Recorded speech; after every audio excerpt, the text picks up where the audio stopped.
बिस्मिल्लाहिर्रहमानिर्रहीम। BS Urdu 6th semester Fahmida Riaz का लिखा हुआ नावल किला खामोशी, आज उसके बारे में बात होगी। पहले हम देखते हैं फहमीदा रियाज के इब्तदाई हालात क्या थे। फहमीदा रियाज पाकिस्तानी तरक्की पसंद अदीबा, शायरा, समाजी कारकुन, बराए हकूक़ इंसानी और हकूक़ निस्वां थी। फहमीदा रियाज 1946 में मेरठ के एक तालीम याफ्ता ख़ानदान में पैदा हुई। उस वक्त मेरठ बरतानवी हुकूमत का हिस्सा था। उनके वालिद रियाजुद्दीन एक इल्म पसंद शख्स थे और वो सूबा सिंध में तालीमी मैदान में इस्लाहात करने में मसरूफ़ थे।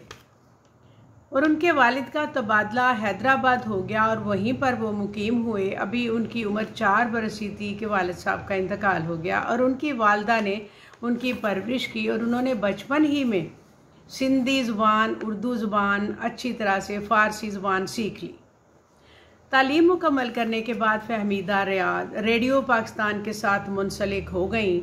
फिर कुछ अरसा बाद लंदन चली गईं। वहाँ से उन्होंने नशरियाती अदारे में भी काम किया और फिल्म मेकिंग में डिग्री हासिल की। फहमीदा रियाज की मशहूर तसानीफ़ जो हैं बहुत हैं, उनमें एक खानाए आबोगिल के अलावा 15 अदबी किताबों की मुसन्निफ़ा हैं। तर्जमे भी किए। मुख्तलिफ़ अदबी महाफ़िल में अदब के हवाले से अपने ख़यालात का इजहार भी किया। उन्होंने औरत की मज़लूमियत को भी बयान किया जो कि हमारे हमेशा से मुआशरे में मौजूद रही है। अब मौजू की तरफ आते हैं कि फहमीदा रियाज का नावल किला खामोशी जो 2017 में शाया हुआ, जो कि तारीख़ी नावल कहलाता है, शुमार होता है, मगर नसीम हिजाज़ी और अब्दुल हलीम शरर से मुख्तलिफ अंदाज उन्होंने अपनाया है। और नावल की कहानी को तहरीर करने से पहले अपने तख़य्युल के अलावा जिन चीज़ों के सहारे कहानी का उन्होंने ताना बाना बुनने की कोशिश की है, वो असली हक़ाइक़ पर बराह रास्त निगाह डालने के बाद तख़य्युलाती आमेज़श के साथ एक फ़िज़ा तैयार की है उन्होंने। और अपने मजहबी, तारीख़ी, सियासी तमाम किताबों से हक़ाइक़ लिए हैं।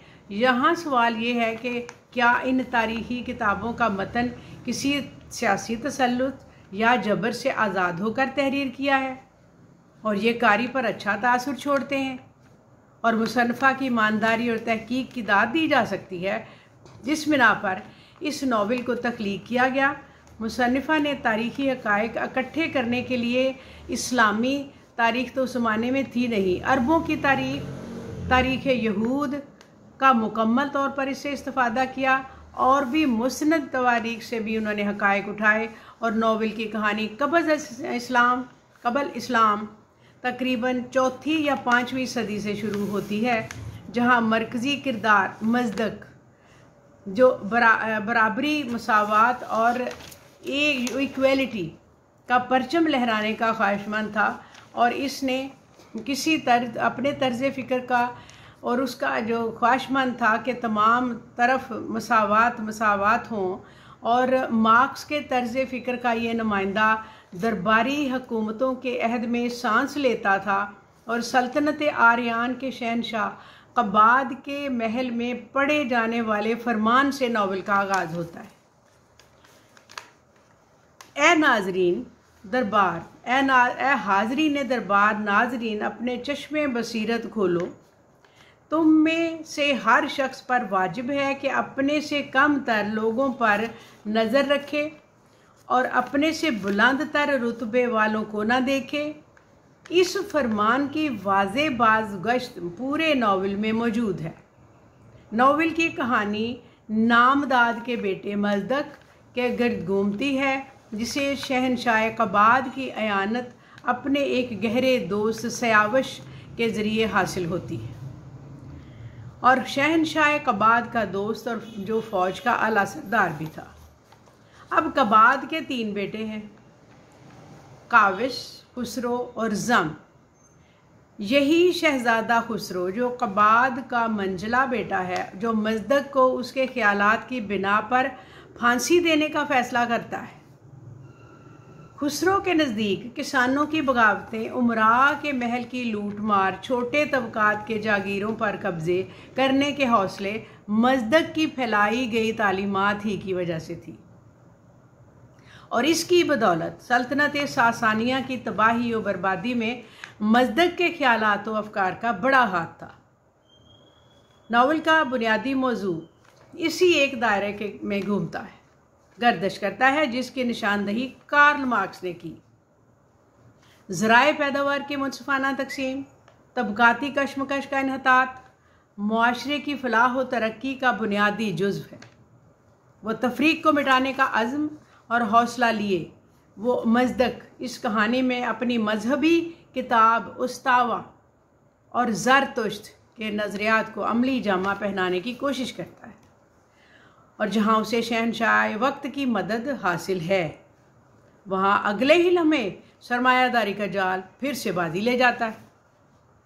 वहाँ अगले जो वसावात बराबरी का दर्स देने वाले थे, मज़दक का किरदार सियासी जबर की फ़िज़ा से रोशनास करवाता है। मज़दक का 2 घोड़ों वाला रथ वीरानों से गुजर रहा था और चारों तरफ खौफनाक कहत फैला हुआ था। बारिशें वहाँ होती पहले ही कम थी, अब तो बिल्कुल भी नहीं थी। किसान भूखे और बेकार थे। बिलाशुबा शहजादगान और माबूदों के गोदाम गले से अटाअट भरे थे, लेकिन किसानों के लिए कुछ न था। तबकाती तकसीम में जकड़े हुए किरदार उसी जबर की फ़िज़ा की अक्कासी करते हमें दिखाई देते। तबकाती तकसीम के इस सिलसिले की एक कड़ी को नावल निगार ने महलों झोंपड़ियों में पलने वाले चीथड़ों में मलबूस बच्चों के बारे में कोई नहीं कह सकता कि कितने किसानों के बीजों का फल इन महलात के बागों में जवानी का रस पकड़ रहा है। इसलिए इस नावल की कहानी हर अहद का नोहा है। इसमें ऊंचे तबके की तरफ से जो रकम किया जाता है, जिनके गरीब बच्चे खुराक की कमी की वजह से ज़िंदगी से मुंह मोड़ते हैं, उसी बेज़ाब्तगी में मज़हब का सहारा लेकर इन गरीबों का इस्तेहसाल करना उनका शेवा रहा है। तारीख़ में ग़ुलामों की तादाद में इजाफे का जवाब भी नावल पेश करता है। जब किसी तरह से मुआशी निज़ाम की अबतरी के आलम में किसान खुद को बेच देते थे और बिकी हुई चीज़ पर क्या सलूक रवा रखा जाता है, ये नावल निगार ने खूब बयान किया है, और ये है भी हकीकत। नावल का इख्तिताम अलमिया की सूरत इख्तियार करता है कि कारी मज़दक का हाथ जो थामे था, इनकलाब या बराबरी की किसी सफ़ में शामिल होने की बजाय अफसरदगी की फ़िज़ा में पहुँच जाता है, जहाँ मज़दक को शहनशाह कबाद की ख़ास हिकमत अमली के तहत कत्ल कर दिया जाता है, और ये शख्स गरीबों का मसीहा था। खुसरो नौशरवान ने थरथराई हुई आवाज़ में कहा कि आपका काम अब शुरू है, और मज़दक का नाम सफ़ाए हस्ती से मिटाना शुरू कीजिए, ये वो ऐलान करता है। और अब मज़दक का नाम किसी ज़ुबान पर ना आए, बल्कि आए तो बुरे तरीके से आए, और इसकी याद को किला खामोशी के सुपुर्द कर दिया जाए। दरअसल फहमीदा रियाज का रुझान बाएं बाजू की तरक्की पसंद हल्के की तरफ था, और वो ज़माना तालिब इल्मी से ही इसमें सरगर्म थी। जुल्फ़कार अली भुट्टो के दौर में बलोचिस्तान में हुकूमत का तख्ता उठाए जाने पर तख्लीकी इजहार के ज़रिए भरपूर मज़म्मत करती रहीं, और उनकी ये मारूफ नज़्म, जैसे वो बोलती थी कि मुझे ऐसा लगता है तारीकियों के लरजते हुए पुल को मैं पार करती चली जा रही हूँ, ये पुल ख़त्म होने को है, और अब उसके आगे कहीं रोशनी है, कहीं रोशनी है, कहीं रोशनी होगी। उनकी तहरीरों बल्कि सिर्फ शायरी में नुस्वानी रंग नुमाया है। औरतों का और मर्दों में जो इस औरतों की दुनिया में मर्दों की दुनिया में जो औरतों का इस्तेसाल है, मुआशरे की अफसरदा रवायात से बगावत उनकी शायरी का मौजू है। किला खामोशी अपने मौजू और मतन के एतबार से ख़ासे की चीज़ है, और इसमें किसी भी तरह से कुरातुल ऐन हैदर के नावल आग का दरिया से कम नहीं, और जमीला हाशमी का नावल दश्त सोस से कम नहीं। अलबत्ता अब्दुल्ला हुसैन के नावल उदास नस्लें की बराबरी की तख्लीकी कोशिश कही जा सकती है, जिस पर फ़िलहाल अदबी हलकों में खामोशी है। यकीनी बात है कि मुस्तकबिल करीब में ये नावल बड़े नावलों में शुमार होगा। मुमकिन है फहमीदा रियाज का हवाला यही नावल बने उसका हवाला। और ये नावल 4वीं-5वीं सदी की तारीख से मुतालिक है और ये तारीख का अव्वलीन सोशलिस्ट इनकलाब भी कहा जा सकता है। जब 4वीं-5वीं सदी ईस्वी में इस्लाम आने से कबल अजीम ईरानी और रोमन सल्तनतें थीं, जिनके टकराव से गूंदी हुई ये कहानी में तरक्की पसंद के नज़रिए को भी नहायत उम्दगी से समोया गया है।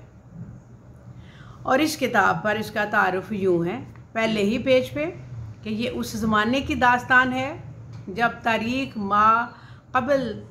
तारीख के बतन से ताज़ा पैदा हुई थी और जब मज़ाहिब इर्तकाई मनाजिल से थे। और ये उन शहरों की कहानी है जो अब वजूद में नहीं है, उन दरियाओं की कहानी है जो रुख बदल चुके। इतनी कदीम आग का दरिया और दश्ते सोस आपको याद होगा, वो भी अपलोड हो चुका है, उसको सुने और फिर इसको सुने, फिर आपको पता चलेगा कि फहमीदा रियाज ने आखिरी वक्त में किस तरह से इसको मुकम्मल किया जब वो अपनी बेटी के घर में थी और कोई किसी किस्म के अदबी महफिलों में शिरकत नहीं करती थी, माँ सिवाय इसके कि किसी किस्म की कॉन्फ्रेंस में उन्होंने शिरकत नहीं की, अपनी नवासियों के साथ टाइम बिताती और अपने इस नावल को मुकम्मल करती जो कि किला खामोशी और तारीखी 4वीं-5वीं सदी से शुरू होकर यह अब तक था, जुल्फ़कार अली भुट्टो के ज़माने तक था, जब उन्होंने उसमें अपने तालीमी साल में जब तालीम हासिल कर रही थी तब भी वो सियासत में सरगर्म थी। चुनाचे इसी तरह खामोशी से दुनिया से रुखसत हो गई और इंतकाल के जो तनाजुर था इसमें 2-3 अफसोस की मजलिसें हुई और अब वही अदबी मजलिसें हैं और कौन है कौन नहीं है किसी को परवाह नहीं। यही दुनिया है, यही ख़ात्मा है। ऐसा ही फहमीदा रियाज की मौत पर हुआ और ख़ुद भी नावल पढ़ें और नावल से मुताल्लिक़ा मामलात पर गौर कीजिए और अपनी राय देना ना भूलिए। लिंक कीजिए, सब्सक्राइब कीजिए, शेयर कीजिए। शुक्रिया। अस्सलाम वालेकुम।